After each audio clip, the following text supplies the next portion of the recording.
pas réussi à remonter sur le yacht de Dimitri Popov, milliardaire moscovite que vous connaissez bien désormais, mais Danny Frank et son chalutier canois ont eu l'amitié de nous payer un petit rosé entre deux films, et c'est pour vous parler justement de deux films français. Alors un très rapidement, parce qu'on a vu que des bons films depuis ce festival, sauf un, mais alors un sacré nanar, hein, un sacré nanar, je vous le conseille quand même, parce que c'est un plaisir le nanar.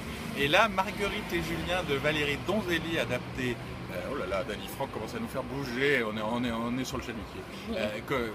Donc je disais, Marguerite et Julien de Valérie Donzelli, adapté s'il vous plaît d'un scénario inédit de François Truffaut, qui a déjà suffisamment tourné de vraies conneries pour qu'on n'aille pas chercher dans les fonds de tiroir. Mais bon, passons, la nouvelle vague n'est plus nouvelle, sauf pour Valérie Donzelli. Comment vous dire, c'est atrocement joué, c'est atrocement éclairé, c'est atrocement cadré. Ça se veut sulfureux sur l'inceste, hein, je ne dévoilerai rien, c'est juste ridicule en fait.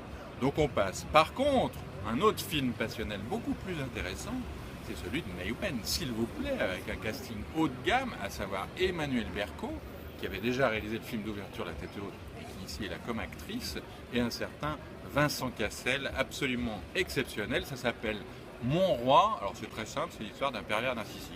C'est une avocate qui tombe amoureuse d'une sorte de Christophe Rocancourt, si vous voulez, c'est-à-dire d'un type qui aime la vie, qui a le sens de la répartie, qui drague, qui est un hyper séducteur et qui en même temps fait des affaires un peu cheloues, un peu droguées, etc.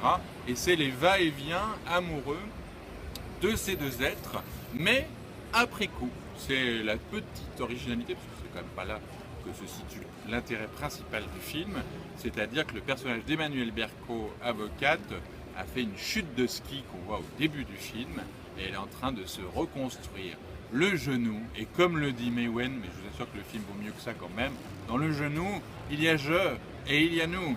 Donc c'est aussi une histoire d'amour. Je ne plaisante pas, c'est dans le film.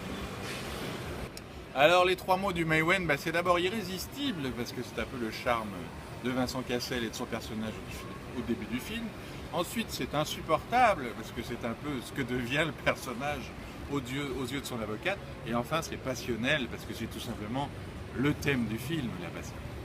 Alors évidemment ici la passion, c'est pas la passion susurrée en suspens dans le sublime Carole de Todd Haynes, c'est plutôt la passion charnelle, psychologique, je t'aime plus, je reviens, je repars, d'un certain cinéma français, mais avec l'énergie et la spontanéité, ce qui n'est pas rien, du cinéma de May Wen. C'est surtout un grand film de duo d'acteurs, il pourrait obtenir le prix d'interprétation l'un comme l'autre. Vincent Cassel est absolument stupéfiant, aussi bien dans la séduction que dans le côté dégueulasse du personnage, mais en restant toujours brillant.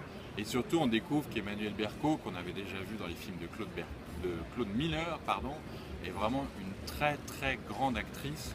D'autant que la bonne idée de May Wen, c'est de lui faire aussi raconter le film. Donc elle a un personnage qui est à la fois dans la réflexion, donc assez posé, et en même temps au cœur, dans l'ébullition de cette histoire d'amour. Ce qui nous donne quand même un beau mélo, alors assez simple, hein, peut-être un tout petit peu long, et peut-être besoin de 2h10, on voit à peu près où le film va.